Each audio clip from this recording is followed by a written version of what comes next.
Hello everyone! We're currently at Tokyo Station. From here, we'll be taking the sunrise overnight train to Kagawa Prefecture in Shikoku, Japan, where we'll enjoy some delicious udon noodles. After that, we'll explore the neighboring Tokushima Prefecture.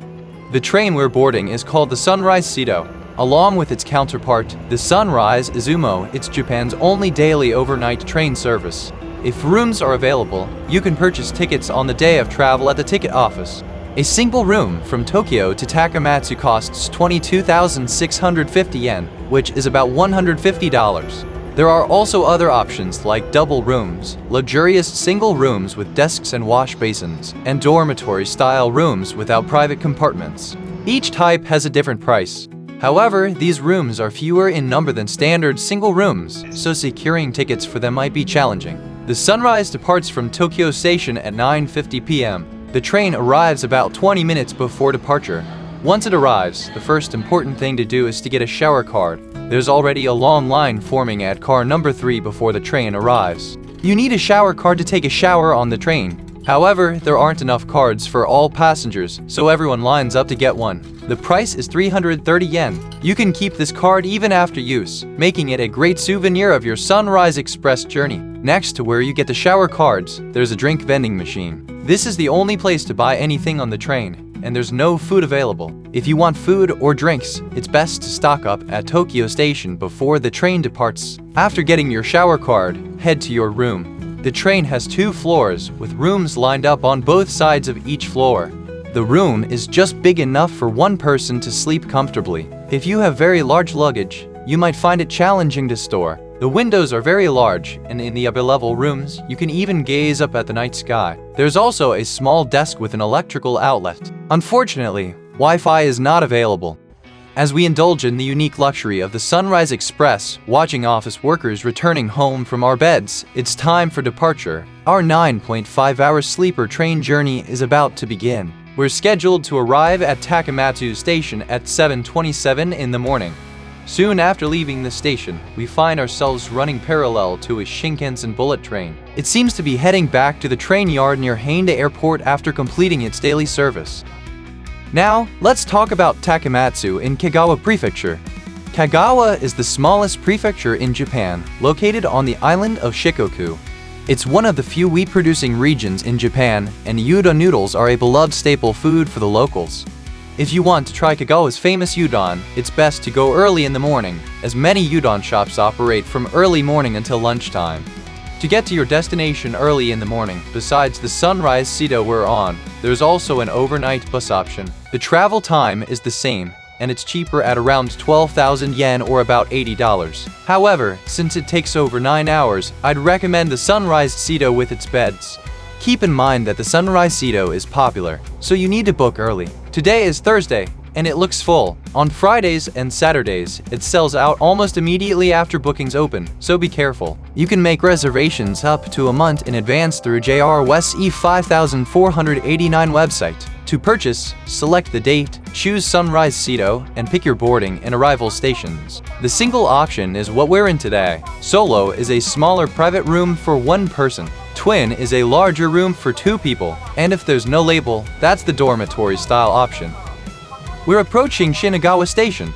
While all Shinkansen bullet trains stop at this major station, the Sunrise Express passes through. It's a rare sight, as only the Sunrise and Narita Express trains skip Shinagawa.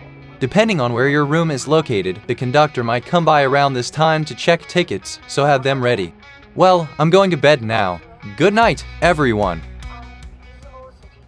Good morning. It's 6 a.m., and we'll be arriving at Akayama Station in about 30 minutes. I'm going to take a shower to wake myself up. The contrast between the cool blue scenery outside and the warm light inside the train creates a beautiful view in the early morning. To use the shower, lock the door and scan your shower card. The shower becomes available after these steps. It's crucial not to unlock the door after scanning your card, as this will reset your usage time. Keep the door locked until you finish showering. Hot water runs for 6 minutes. The timer only counts when water is flowing. After using the shower room, close the shower door and press the cleaning button. This activates an automatic cleaning process, ensuring the room is clean for the next user. After showering and returning, our train is crossing the Seto Ohashi Bridge, which connects Honshu and Shikoku. This bridge is a combined road and rail bridge with a highway on top and railway tracks below. The Seto Ohashi Bridge is 13.1 kilometers long and holds the Guinness World Record for the longest combined road and rail bridge in the world. Today is in March, and at this time of year, we can see a beautiful sunrise as it coincides with our crossing time. The Seto Ohashi Bridge passes over several islands. The one we just saw is Yashima. This island used to be a quarry, and if you look at satellite images, you can see pools of rainwater that have collected in the old quarry pits. The Seto Inland Sea has many such quarried islands, and some are open for visitors to explore. There are many other unique islands here, including some that are entirely covered in factories and others that grow agricultural products like mandarin oranges. As we continue to enjoy the view from the train window, an oil refinery comes into sight. This marks the beginning of Shikoku. In the distance, you can see a raised area that's Seijima. Until around the 1960s, it was a separate island. However, due to land reclamation, including the area where the oil refinery now stands, it has become connected to Shikoku Island. Once we enter Shikoku, it's about 20 minutes to the final stop at Takamatsu Station. Let's get ready to change clothes and prepare to disembark. We arrived at Takamatsu Station right on schedule at 7:27 a.m. As I mentioned at the beginning, Takamatsu's specialty is udon noodles. The local government strongly promotes udon, even using slogans like Udon Prefecture and Saniki Udon Station. Some Japanese prefectures have collaborated with Pokemon to create local mascot Pokemon. Here in Kagawa Prefecture, the local Pokemon is Slowpoke. Why Slowpoke? Well, it's because udon and Yudon Slowpoke's Japanese name sound similar. Yeah, that's the reason.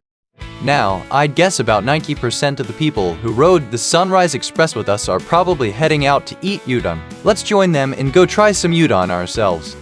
Our first stop is Sakida, located near the prefectural office. They serve cold udon noodles for just 330 yen a bowl. The noodles have a great firm texture, immediately giving you that satisfying taste of being in Kagawa. Before we move on, I'd like to introduce you to one of my favorite udon restaurants that we just passed by. It's called Chikise. They're famous for their egg tempura, which is absolutely delicious. When you visit, make sure to add the soft-boiled egg tempura to your order. It's a must-try. When visiting udon restaurants around the prefectural office area, there's a building you should definitely check out, the Kagawa Prefectural Office. This building is a masterpiece of Showa-era architecture and was selected by the New York Times as one of the 25 most significant works of post-war architecture in Japan. Many buildings constructed after World War II are often demolished when they become old, making Showa-era architectural gems increasingly rare. Why not take a moment to admire it while you're searching for your perfect bowl of udon? As we continue walking towards Kawamachi Station, we come across an udon restaurant called Wetaya. Let's step inside and give it a try. It's a semi-self-service eatery where I ordered their special bukkake udon for 530 yen, along with some tempura fish cake and a croquette. This dish is topped with beef, pork, seaweed, a soft-boiled egg, and lemon, offering a variety of flavors in one bowl, quite a bargain. Now that we've enjoyed our udon, let's take a pleasant after-meal stroll from Kawamachi Station. We'll take the Kadoden Railway back towards Takamatsu Station, heading to Takamatsu Chiko. Takamatsu Chiko Station is uniquely built within the moat of Takamatsu Castle. From the station platform, you can see the moat and stone walls. Unfortunately, the castle itself no longer exists, leaving only its ruins. However, this is one of Japan's rare castle sites located next to the sea, so let's take a quick look around. The entrance fee is about 200 yen. As there's no castle here now, the area has been turned into a park. To reach the main keep, or Hanmaru, we need to cross this bridge called the Seibashi. This bridge was the only entrance to the main keep, making it easier to defend during wartime by simply destroying the bridge. As we cross the bridge, we come across a plum tree. In Japan, plum blossoms are typically at their peak from February to March. This particular tree displays a phenomenon called genpeizaki, where both red and white flowers bloom on the same tree. Interestingly, when a plum tree with red flowers undergoes a mutation, it can start producing white flowers as well. Now, let's head straight to the summit. It's not far now. There's a warning sign here I'd like to point out. The steps leading up are uneven, with varying heights between each one. So please be careful as you climb and watch your footing. We finally reached the summit, and you can see the Seto Inland Sea in the distance. Interestingly, the moat here is connected to the sea, so it's filled with seawater. This is a unique feature of castles built near the ocean. The island you can see in the distance is Mejijima. It's a popular day trip destination, with 6 ferries running daily from Takamatsu port.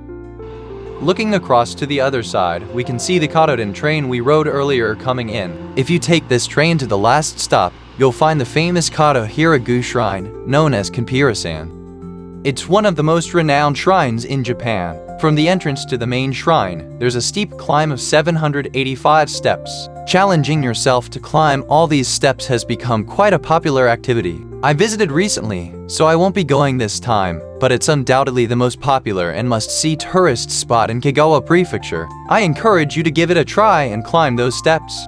As I mentioned earlier, the water in this moat is seawater. Wild koi fish typically swim in Japanese castle moats. Here we find sea bream living in the water. Fishing is prohibited, so we can't eat them, but sea bream food is sold for 100 yen. Let's try feeding them. Since the moat is a bit far, it seems we can put the food in a tube to feed them. The sign says to please return the food container, so let's make sure to do that.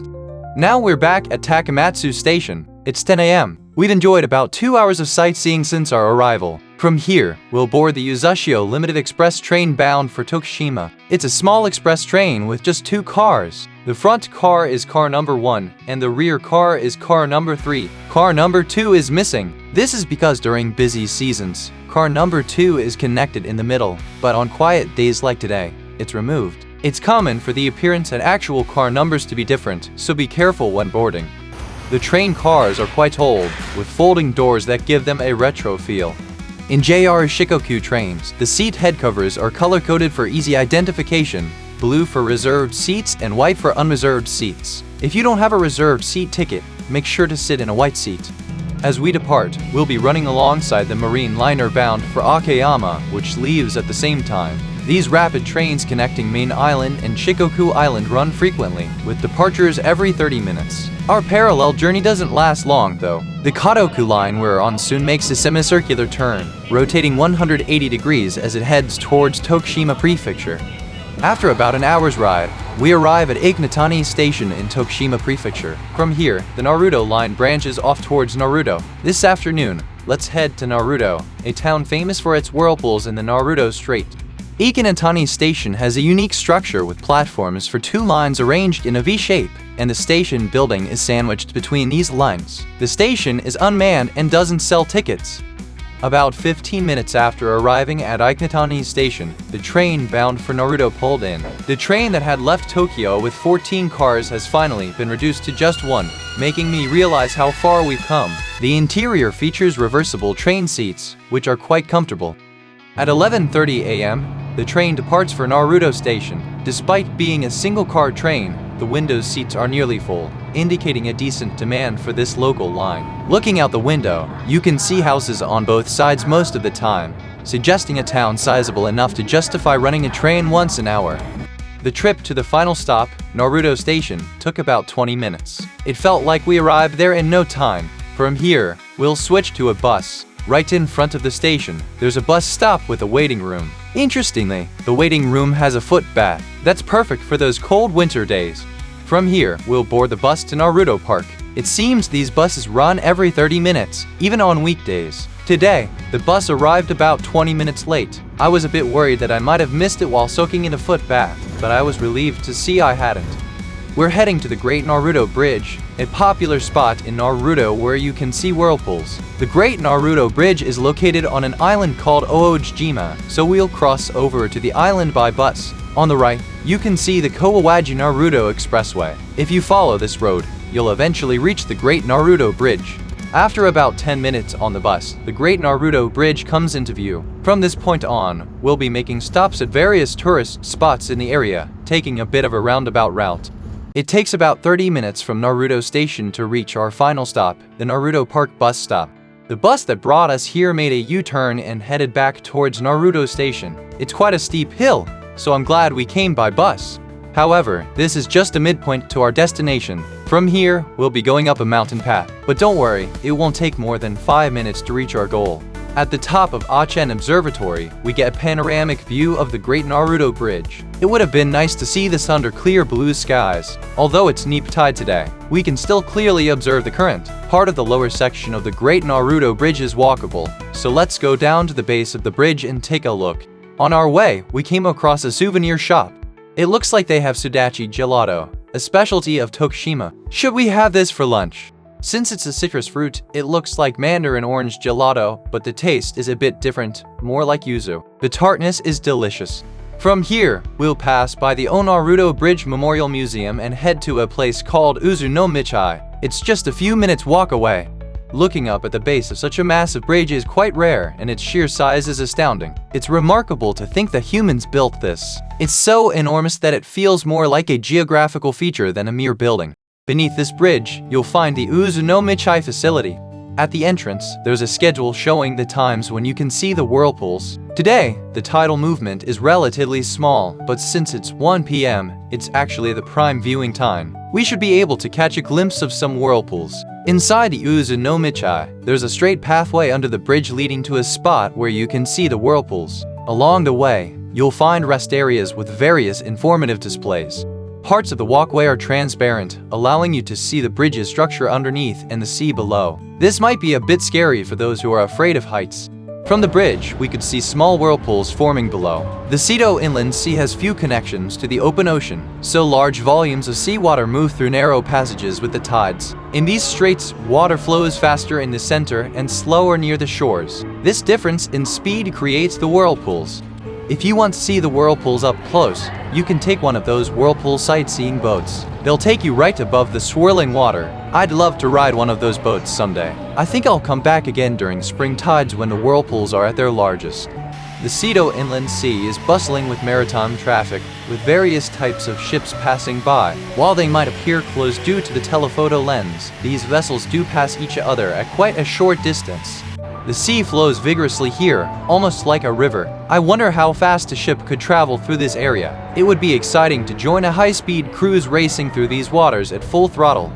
Don't miss out on the Onaruto Bridge structure, not just the whirlpools. The geometrically beautiful structure extends as far as the eye can see, and if you stare at it, you might feel like you've wandered into a mysterious space. Even when the whirlpools aren't visible, it seems well worth the entrance fee just to see the bridge's structure.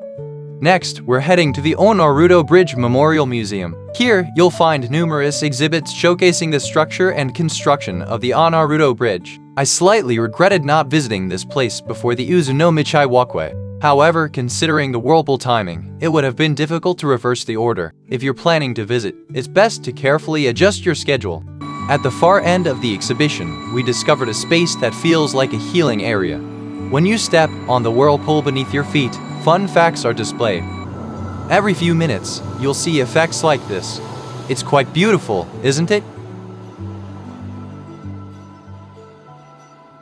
Well, it's time to head down from the top of this mountain. I noticed a walking path stretching out from the side of the first observation deck we visited, so let's use that to make our way down.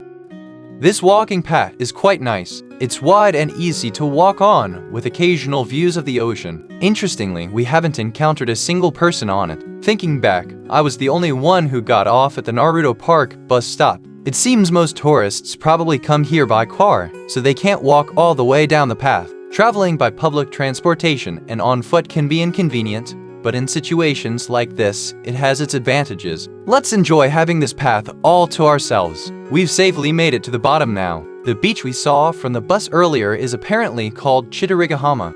In the distance, you can see a small island swarming with birds. The island's surface has turned white from all the bird droppings. Over many years, this could potentially become an island where phosphate rock can be mined.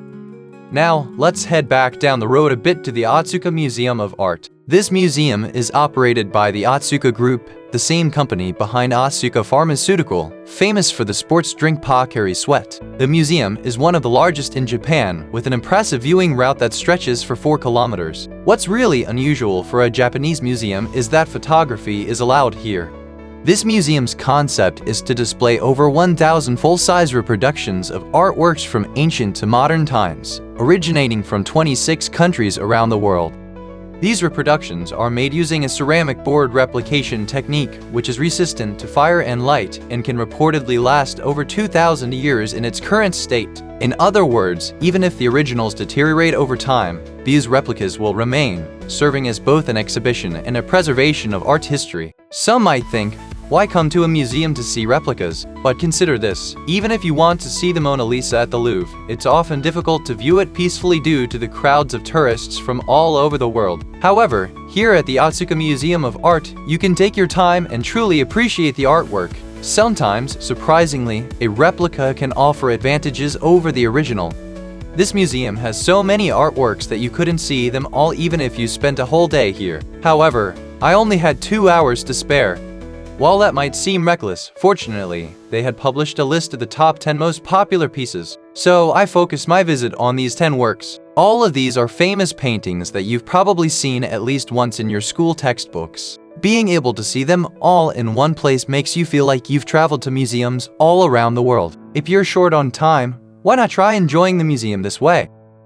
Now, we're heading to an intriguing bus stop that caught our eye from the bus on our way here, even though we have limited time before our return trip. Here it is, a solitary bus stop standing on the beach. Looking across, you can see the Naruto Bridge. This might be one of my favorite bus stop locations we've visited so far. We have a few minutes until the bus arrives, so let's take a moment to gaze at the bridge and the sandy shore. You know, these quiet moments of taking in the scenery during a trip might just be the most wonderful times of all. Here's our return bus. We'll be heading back the way we came. We arrive at the station around 4:20 p.m. It's just in time for the train to Tokushima. We'll board this train and make our way to Tokushima City, where we'll be staying tonight. We're staying in Tokushima City tonight, but if you head to Tokushima Airport at this time, you can fly back to Tokyo. Alternatively, if you take the overnight express train Sunrise on your return, you can have dinner in Tokushima or Takamatsu and arrive at Tokyo Station the next morning. Although transportation costs will be high, making it not very cost-effective, it's possible to make a day trip from Tokyo to Kagawa and Tokushima. This could be a great option if you're thinking, I only have one day, but I want to travel somewhere far from Tokyo. The river we're crossing now is the Yoshino River, which has the second widest river width in Japan. If you follow this river upstream, you'll eventually reach the border between Ehime and Kochi prefectures, far in the distance. Due to its wide span, bridges over this river have been built using the latest technology of each era. As a result, it's like a small museum of bridges. Information about the bridges over the Yoshino River was also explained at the Naruto Bridge Memorial Museum, which we visited today. If you have a chance to visit, I highly recommend checking it out. We left Naruto Station and arrived at Tokushima Station in less than an hour. While Kagawa was famous for its udon noodles, Tokushima is known for its ramen. So, let's wrap up today's journey by enjoying some Tokushima ramen at a restaurant near the station. Thank you for watching. Let's meet again somewhere.